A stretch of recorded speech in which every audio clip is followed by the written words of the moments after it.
Assalamualaikum sahabat jejak seribu. Perkenalkan, nama saya Rifat Sauki, mahasiswa semester 4 Sejarah Peradaban Islam. Di sini saya mendapat tugas untuk membahas sedikit mengenai urbanisme dan globalisasi menurut Anthony Giddens. Sehubungan dengan perbedaan antara masyarakat pedesaan dengan masyarakat perkotaan, kiranya perlu pula disinggung perihal urbanisasi.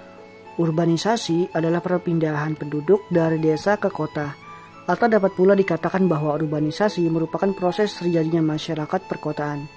Sedangkan definisi dari urbanisme ialah sikap dan cara hidup orang kota, baik perkembangan daerah perkotaan dan ilmu tentang kehidupan kota.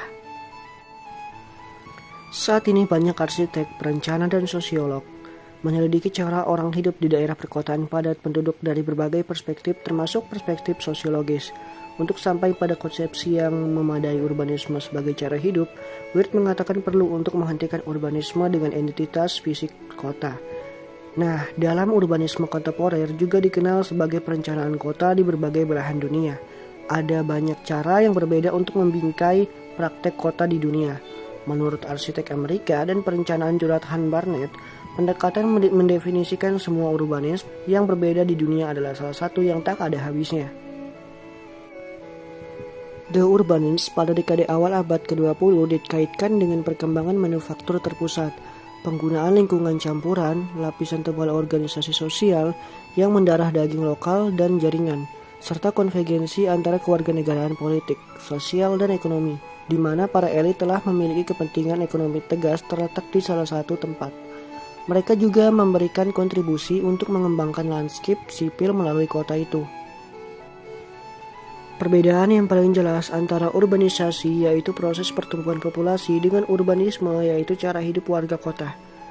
Di luar sosiologi, urbanisme juga dimaknai dari kreasi yang terencana dari lingkungan tertentu yang ditunjukkan untuk menciptakan gaya hidup tertentu pula, sebagaimana dalam urbanisme baru. Di Eropa dan Amerika Utara, setelah melalui fase industrialisasi, perbedaan dalam skala kecil industrialisasi kapitalis dan urbanisasi hadir dalam waktu bersamaan. Wilayah perkotaan menjadi wilayah di mana modal dan buruh terkonsentrasi, dan inilah yang menurut Marx telah menarik para pekerja untuk bercampur baur menjadi satu. Dalam perkembangannya di abad ke-20, ekonomi lokasi ini berubah dan muncul urbanisasi di berbagai masyarakat kapitalis maju. Hal ini sebagian dipicu oleh pilihan dari para pengusaha bersamaan dengan perkembangan jalan raya yang mampu mengurangi jarak di dalam kota. Dalam perkembangannya, wilayah-wilayah semi pedesaan yang menawarkan akses ke ruangan yang lebih luas serta tenaga kerja yang tidak terkait. Dan sebagian yang lain disebabkan oleh pilihan tempat tinggal keluarga. Bersamaan dengan meningkatnya impor bahan baku pabrik dan sektor jasa, muncul pula kota pos-industri. Studi mengenai urbanisme diasumsikan sebagai cara hidup warga kota yang menunjukkan adanya keterkaitan erat tersebut. Ada dua pertanyaan penting. Apakah ada karakteristik cara hidup perkotaan? Lalu jika tidak ada, apa yang bentuknya? Beberapa teori sosiologis sepakat bahwa lingkungan tempat tinggal dengan ukuran berbeda memiliki cara hidup yang berbeda. Dan ketiganya menunjukkan ide mengenai kontras antara cara hidup perdesaan dan perkotaan. Hal itu terkait dengan konsep Durkheim mengenai solidaritas mekanis dan organis, serta ide Tonis mengenai komunitas dan masyarakat. Sementara menurut Simmel, warga kota memiliki personalitas yang khas yang ia katakan dengan dominasi, rasionalitas ekonomis, dan keagamaan hidup dalam populasi yang besar. Park dan Witt memberikan tambahan pada perhatian terhadap personalitas itu dalam kaitannya dengan hubungan sosial. Bagi keduanya, urbanisme meliputi hubungan impersonal, temporer, terpisah-pisah, serta munculnya hubungan sekunder asosiatif yang mengorbankan hubungan primer di dalam keluarga. Keduanya juga menandai urbanisme dengan ukuran populasi demografis, kepadatan, dan heterogenitas.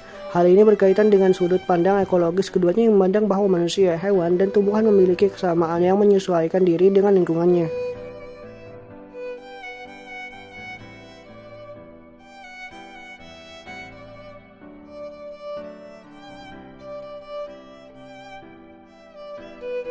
Dalam melakukan sesuatu pasti didasari dengan tujuan. Apapun itu tentu haruslah memiliki tujuan yang positif. Hal tersebut juga berlaku untuk urbanisasi. Seorang yang melakukan urbanisasi pasti memiliki tujuan tertentu. Beberapa tujuan yang ingin dicapai seseorang dalam melakukan urbanisasi diantaranya sebagai berikut. Pertama, memperoleh kesejahteraan hidup. Kedua, memperoleh kepuasan. Ketiga, memperoleh kesenangan. Keempat, mendapatkan pelayanan yang lebih baik dan lebih cepat. Selanjutnya akan dibahas mengenai globalisasi. Globalisasi menjadi salah satu kata kunci untuk mendefinisikan situasi dunia saat ini. Dalam kajian ilmu sosial, globalisasi kerap digunakan untuk menjelaskan keadaan dunia yang tanpa batas, atau proses semakin menyatunya penduduk bumi tanpa terhalang batas-batas geografis. Sebenarnya, globalisasi sudah dimulai sejak perdagangan antara negara dan benua. Namun globalisasi yang terjadi pada masa kini jauh berbeda daripada situasi berabad-abad silam. Salah satu yang membedakannya adalah proses pertukaran informasi dan komunikasi yang terjadi secara lebih masif dan cepat. Skala pertukaran jauh lebih cepat serta melibatkan nyaris semua penduduk bumi. Kemajuan teknologi transportasi dan komunikasi yang pesat sekaligus kemunculan internet telah membuat proses globalisasi berjalan semakin cepat. Akibat proses itu, keterjalinan rantai produksi, pasar global, pertukaran budaya, dan perluasan penggunaan teknologi menjadi fenomena umum di hampir seluruh negara. Meskipun sejatinya proses globalisasi telah dikenali tanda-tandanya sejak revolusi industri terjadi di Eropa. Pada pertengahan abad ke-20, ia menarik perhatian serius dari para ahli ilmu sosial. Salah satu ahli ilmu sosial yang merumuskan konsep teoritis mengenai globalisasi adalah Anthony Giddens.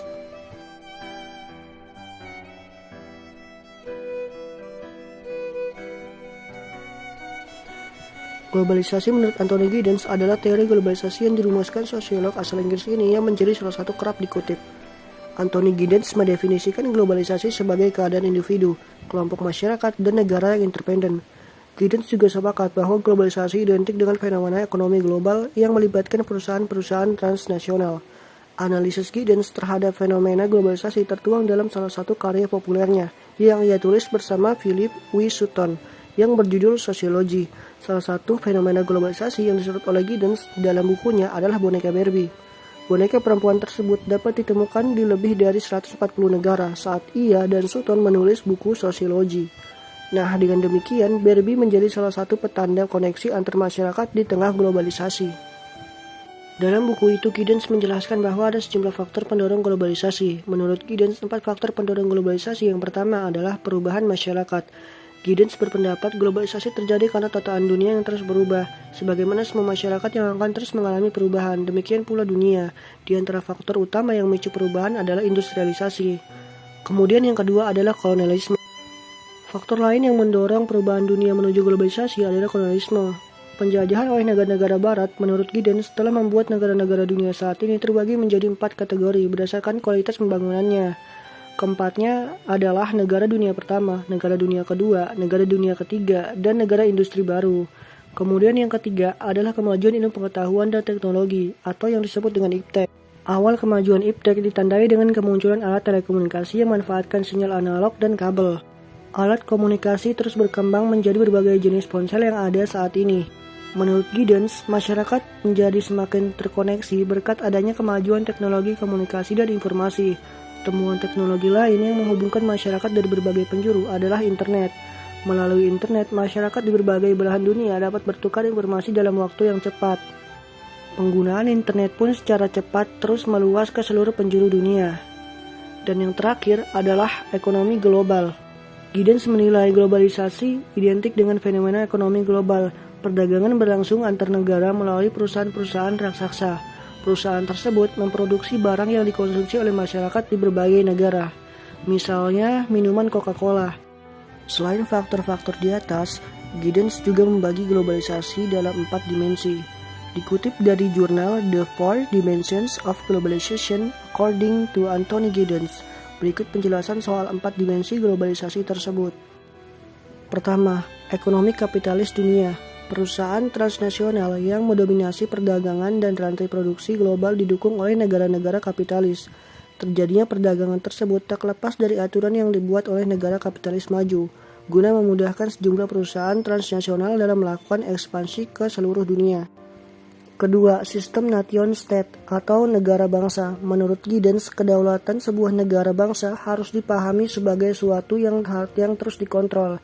Di awal perkembangannya, negara bangsa kedaulatan dipahami sebagai pengakuan negara lain atas batas-batas teritorial. Hal ini akan berubah di tengah terjadinya globalisasi. Ketiga, militer dunia. Kekuatan militer juga harus mengikuti arus globalisasi. Negara-negara yang termasuk kelompok dunia ketiga pun kini turut berlomba memperkuat militernya karena besarnya resiko akibat perang di tengah era globalisasi. Militer juga dianggap sebagai alat daya tawar. Dan yang terakhir, perkembangan industri. Globalisasi memunculkan fenomena yang disebut dengan global division of labor, yakni pembagian kerja baru dalam industri. Pembagian kerja di industri modern ini didasarkan pada jenis pekerjaan hingga keterampilan dan daya saing setiap negara. Cukup sekian pembahasan dari saya. Terima kasih.